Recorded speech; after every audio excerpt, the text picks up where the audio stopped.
Hello, everybody. This is Mrs. Wild with your WCA Earth Science class. And I just wanted to update this video on how do you do the fracking portfolio. So I do have this information. This is on your intro page for Earth Science. You will be using this worksheet, which is a Google Doc. It's just basically a data table where you can put your information.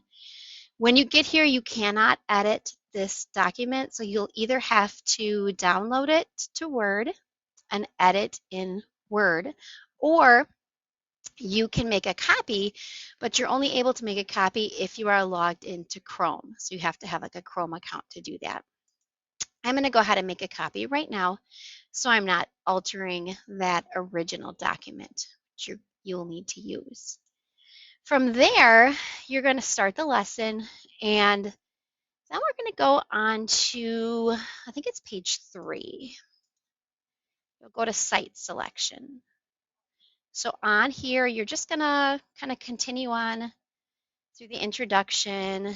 The goal for this portfolio is to look at 3 potential sites to conduct fracking. You'll learn more about each of the 3 sites and determine which one is the best place. That would give you kind of, let me see if I can fix this here, but there we go. That would give you good place to access natural gas, but also do the least amount of environmental damage and also be, not damaging to like the water that's around there or people or cause unnecessary seismic activity like earthquakes or something. So you have 3 sites, Site 1, Site 2, and Site 3. So I'm just going to start with Site 1. Actually, I'm going to go back for a second because I want to look at the information. This is located to a small town, or located close to a small town, has moderate amount of vegetation, low population, and it's close to an aquifer. So when you are completing that first part here, this site information that's in write a description, that's what you're including. The location, vegetation, and population, and if it's close to an aquifer. So you're just going to summarize the information that you found here, okay?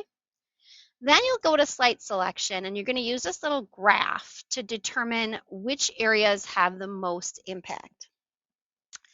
Red, for example, tells me that there's a high impact to the aquifer. And it even tells me the aquifer and fracking are in close proximity. The aquifer provides drinking water for citizens in the area, including the nearby town. So when you are writing this information, the worst environmental risks would be those that are in red. You're also going to look to see if it might cause seismic activity. And as we can see, this one says there's a medium risk for seismic activity, so that's what you would record, okay? Remember, it says it could provide that the drinking water provides water for the residents of the nearby town, and we do know that that is going to be potentially contaminated. So when I look at how does it impact people that live nearby, I might want to state something about how it impacts water here. How do you think it would impact the wildlife? So this one you have to kind of think outside the box a little bit. Think about where it's located and how wildlife may be impacted.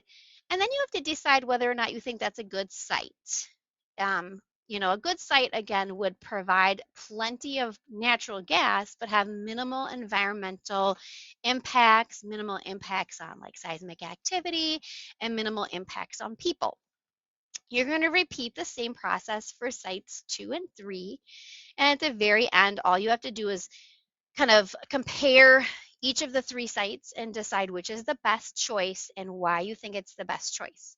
And again, you want to pick the site that has the lowest impact in all of the areas and also provides a good amount of natural gas.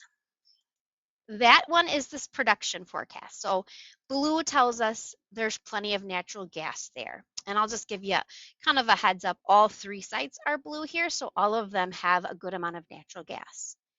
So that is all you need to do for this portfolio. You can submit that in the Dropbox. If you have any additional questions, please feel free to let me know.